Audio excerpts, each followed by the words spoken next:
Hey there, you amazing human. It's Lauren from avisualmerriment.com. Today I have a sweet burlap wreath DIY for you. I love plaid, so I've included a beautiful plaid fabric and some natural elements to it. This wreath has a beautiful farmhousey vibe, but definitely would look good for fall or Thanksgiving or even Halloween. Okay, let's get stuck into it. Usually I would take a beautiful photo of all of the materials and the tools that I have used in my DIY. However, today there are just a few missing. I just went a little off the cuff with this craft, but I'll run through what I used with you now. You'll need a wire wreath. Mine is 30 centimeters or 12 inches. The size is entirely up to you. You might want something a little bit bigger. I also used some little pine cone embellishments. I got mine from eBay, but you could also check out Amazon. They might have something. I used some faux flower embellishments. I believe they called this particular one a dried pom-pom spray. The flower embellishments are totally up to you.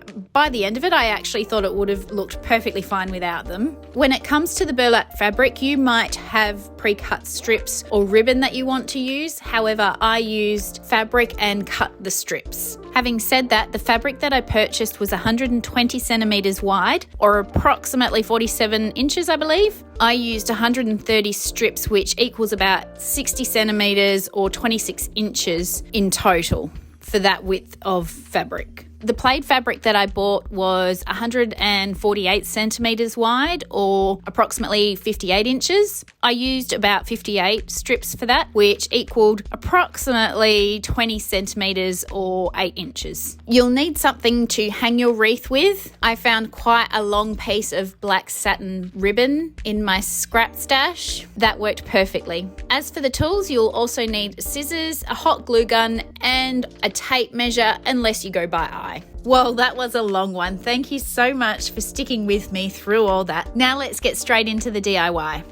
If you're cutting burlap fabric, then I would suggest folding it in half so that you can make this process a little bit quicker. Start by cutting strips 1 inch wide or approximately 2.5 centimeters. Once you have a bunch of strips, then you can start cutting them into 8-inch lengths or approximately 20.3 centimeters. If you cut 2 strips at once, it will speed up the process as well. For this craft, I'm sticking with inches. It was just a lot easier to see on the tape measure than count all the millimeters and the centimeters. Your cutting for this project does not need to be perfect to size. Once I got going, I went by eye rather than always measuring, and some of mine were probably closer to 1.5 inches. I do have to say though that I noticed a difference when I was working with the 1.5 inch strips compared to the 1 inch strips. The thinner 1 inch ones were definitely easier to work with when tying them to the wreath. If you're making a bigger wreath, then you might want to consider using thicker or longer strips, although I would recommend testing it out first. I found that if you're going to make your fabric strips wider, then you should also be making them longer for easier tying. Take the plaid fabric and cut them into strips of the same size. So that's approximately 1 inch wide by 8 inches. So once you have some burlap strips ready, you can begin tying them to the outside of the wreath. As I mentioned with the supplies, I used approximately 130 burlap strips. So that will give you an idea on how many you need. So complete the outer edge or row. I'm not sure if you could really call it a row. It's definitely not a column, but complete the outer wire of the hoop. Then I did the second row, but I stopped to leave some room for where the plaid fabric is going to be. I left the 2 inside rows in this section of the hoop free. So carry on tying the burlap strips to all 4 of those wire rows, making sure that you leave that section for the plaid fabric.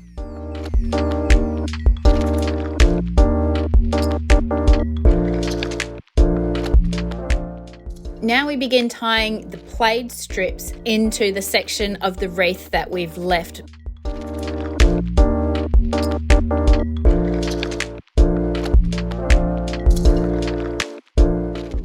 So what I did for this section is you'll notice that there's already an outer row of burlap strips.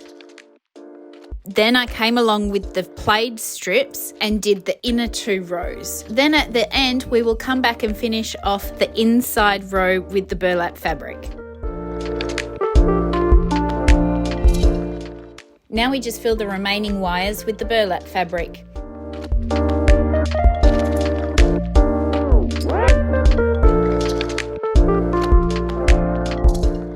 I quite like pulling through the burlap fabric so that it shows through the plaid fabric as well.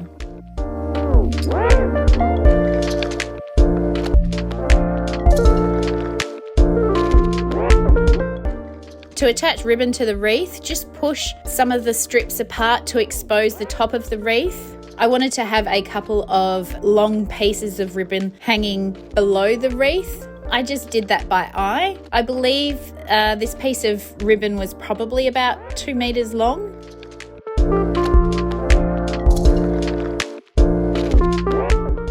Leave a large loop at the top for hanging and then tie it off at the wreath. I think this would look really sweet with a bow as well. The length of the loop is entirely up to you and is dependent on where you want to display it. As we come to the end of this craft, I played around with the placement of the pine cones and the flower embellishments before gluing them down. I was going to use 5 of the flowers, but I thought that it was too much and I ended up using 3. As I said earlier, I think this wreath would actually look pretty good even without those embellishments. And I was undecided on whether or not I should even include them, but I figured I'd photographed it, so I may as well just keep carrying on with it. I tend to be too much of a more is more kind of gal, when in actual fact I should probably be focusing on less is more. But it turned out beautifully anyway. Well, at least I think so. Let me know if you like these rag style type wreaths or working with burlap or any of the materials here, and comment below if you would like to see more of it. Lastly, please don't forget to like and subscribe if you haven't already. I will see you on my next DIY adventures.